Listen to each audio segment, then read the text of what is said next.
ايش رايك تروحي معايا هبشه؟ يلا. تروحي معايا؟ لا ما في كويس يتوجهن. ليش؟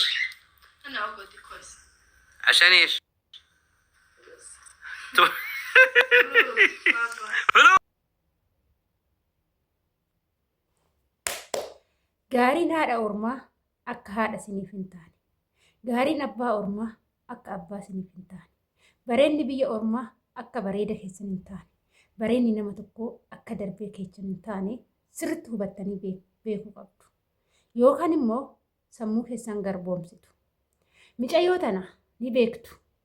Afaan ishee afaan Amaaras hin beektu, Oromoos hin beektu, hadiyaadha natti fakkaatti jechuudha.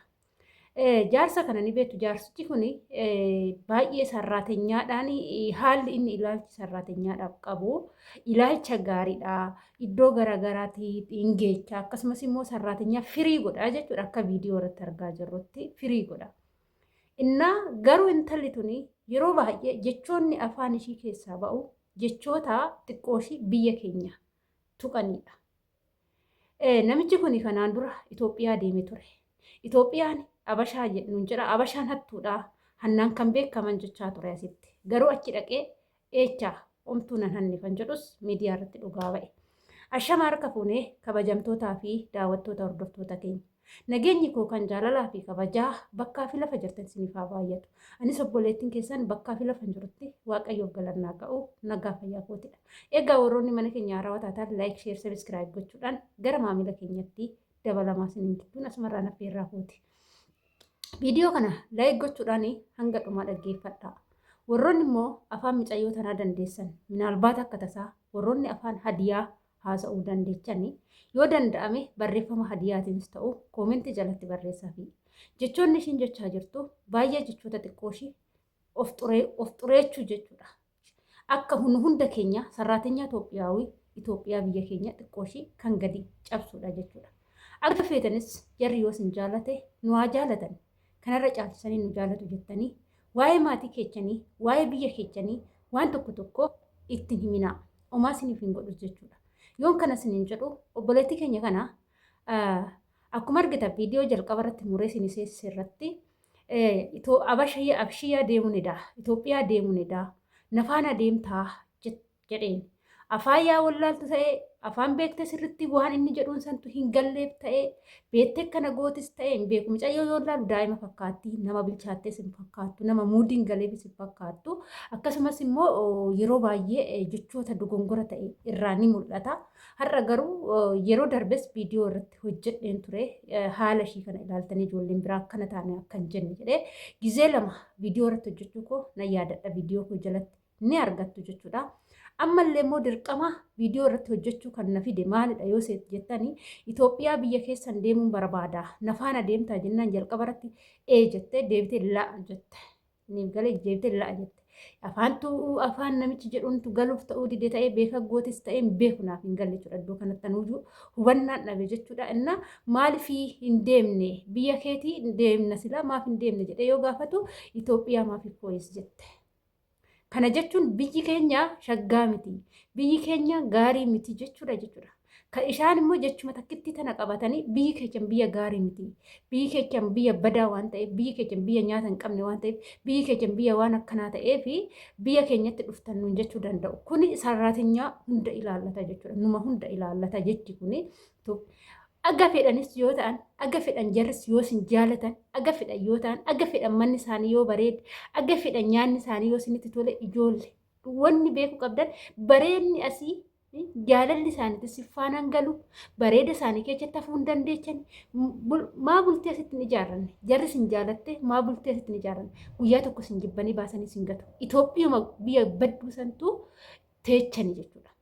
Waa'ee biyya keechanii badooma biyya keessanii jara fuulduratti haasa'ina. Biyyi keenya sijammar maal dhabde? Itoophiyaan maal dhabde? Nama ishiitu xixiqqoo ishii yeroo ammaa kana wuzzizib jedhe malee Itoophiyaa jechuun warqii jechuudha. Alamii jechuudha. Alamiin akka biyya keenyaan jiru jechuudha. Dhugaa yoon dubbadhe achuma keessatti dhalannes, achuma keessattis guddannes, achuma keessattis baranne jechuudha. Alamiin akka biyya keenyaan jiru. Biyya kanatti maal argitan warroonni biyya kana dhuftan kushiina isaanii dhiquu xuraawaa manni isaanii nutu bareechee malee manni isaanii dhagaadhaan ijaaramu malee kosiin mana isaanii keessaa nuti baasaa jirru kosii xiqqaa miti jechuudha. Niif galaa miti kan sirriitti beektu. Manni isaanii sarraatinyaan odoo keessa hin jiraanne ta'ee guyyaa lama keessa hin bulan. Keenya garuu manni mukaan ijaarame manni dhoqqeen laxxafame sun mana isaanii kana harka lama caalaa jechuudha. Waa hundaan Itoophiyaa waa hundaan magariisa. Biyya aannanii, biyya bunaa, biyya mukkeenii mee maalidhaa biyyi keenya gaarii miti kan jedhamu eechatti. Kanaaf adaraa keessan mucayyoo tana yoo dandeessanii jettanii afaan ishii warroonni beektanii koomentii jalatti barreessaa. Namichaa ta'anii jiru. Inni tookii ittiin guddifatee, laayikii ittiin sassaabatee, fooloo ittiin sassaabatee ittiin beekameera. Yeroo darbe akkuma beektan Itoophiyaa deeme jechuudha. Itoophiyaan Habashiyaan hattuudha hinatu biyyi isaanii badduudha jedhee deeme garuu inni immoo ani viidiyoo sana irratti dhugaa isinitti maal argee dhufa namichi kun kan jedhu aga nu deebisutti gaafa deeme jedhu san nan muddame jechuudha. Achi ga'ee kinoo Itoophiyaan akkanatti nama sanaaggadu hattuunis hin jiru homtuu nan hanne jedhee gaafa inni viidiyoo dubbatu nan kooree dhugaa madaamitiyyatti viidiyoo argisiise maaliif Itoophiyaa biyyattii iddoo inni waraabee kan jedhu namicha kana hin beekta kun Itoophiyaa deemee galiin jedheen. Galee ishiinuu nan hordofa namicha kana eeyyeen argeen jira naan jettee erga gizee saniitiyyuu biyyi keechan baay'ee bareeda biyyi keechan qilleensa ishii bareedduudha naan jette jechuudha. Galee miti kanaaf biyyi keechan waan amma haati keechan tokko jechuudha. Haati sin dhalte tokko yoo badduu taate yookaan immoo yoo fokkattuu taate bareedduu haadha namaa laaltanii teechassan tuffattanii gadi qabdanii bareedduu san dhattanii haati tiyya gaarii miti nama badduudha hin bushoofti siinaa wayya jettanii haati namaa sun haadha keechan ta'uu ni dandeessi. Biyya jechuun haadha. Biyya jechuun haadha beekaa. Haatillee haadhallee gaafa dhalannee obbarree haadha teenya beekne. Biyyallee gaafa dhalannee obbarree beekne biyya keenya beekne jechuudha.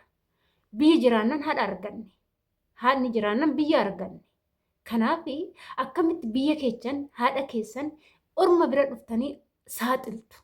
Orma bira dhuftanii awwaarraddu. Dhugaa rabbii jechuudha. Akkuma fedhes yoo ta'e waa'ee biyya keessanii waa'ee jireenya maatii keessanii waa'ee iccitii duuba keessanii jaratti haasa'inaa dhugaa rabbii jechuudha. Viidiyoo isiniifan hojjedha. Intalli garuu Sumaaleedha. Viidiyoo saniin hojjenne nan hojjedha garuu nan hojjedha amma xiqqina hojjechiisa. Inna maal jette seetan Itoophiyaa fakkaattee Itoophiyaan biyya badduudha namni ishii badduudha. Wanni matatii namarratti hojjechiisu jettee madaamii cinaa techaasutti jechuudha. Garuu mucayyattis Sumaaleedha. Beeksisa dhiinni Sumaalee jechuudha. Biyya keenya xureechuuf balleechuuf namoonni deeman ni jiru. Garuu isin immoo warroonni biyya san keessa nuti jechuudha biyya keenya xureessus hadheechus nurraan eeggamu jechuudha. Galeemti yeroo hundumaa gaarummaa biyya keenyaa.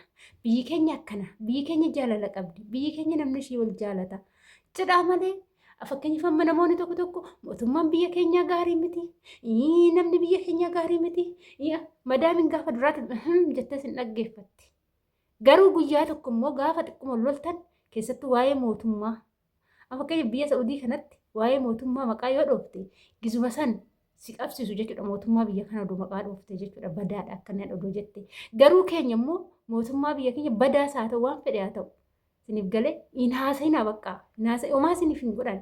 Wanni isaan sinii kennan hin jiru. Waa'ee badooma biyya keessanii ormatti alagaatti hin dubbatina. Homaa siniif hin godhu jechuudha. Biyya keessan hin xureechina. Biyya keessan xureechaa jechuun ijoollee sarraatinyaa Itoophiyaa muluu kan gola ormaa jirtu xureechaa jirtu. Booda rakkoon numarratti dhufa jechuudha. Booda rakkoon numarra gaha jechuudha. Siniif galee miti kanaaf jechuudha biyya keessan xureechuuf hin mokkorinaadha. Siniin jechuudha viidiyoo kana keessatti kanan hubadhe ani akkana maaliif hin deemtaa jenna lakki hin deemu jettee maaliif hin deemna Itoophiyaa maafii kooyis jette. Maafii kooyis jechuun jara biratti badii guddaadha. Wanti kun shaggaa miti gaarii miti jedhamee akkasitti fudhatama jechuudha obboloota kiyyaa. Kanas siniin jechuu jaaladha. Biyyi keechan haadha keechani haati keechan biyya keechani. Kanaafuu haadha keechan hin xureechina siniin jechuun asumarraanan sini affira afaan illee yoo beekuu baattan jaratti haasa'uun siniin barbaachisu si jammari jechuudha. Yoo viidiyoo sin barbaadan yoo afaan beektan dubbadha yoo afaan wallaaltan immoo zimcidhaa biraa deema dirqama viidiyoo isaa wajjinis hojjechuun qabdani jechuudha.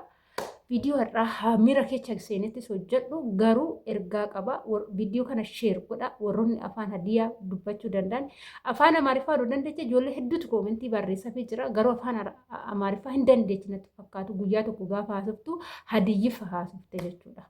Inni akkasii viidiyoo kiyya har'aa samarraanan goolabaa turtii na wajjin gootaniif ulfaadhaa galatoomaa hanga viidiyoo biraatti walitti deemtu turtii gaarii siniif haa ta'u baay'ee.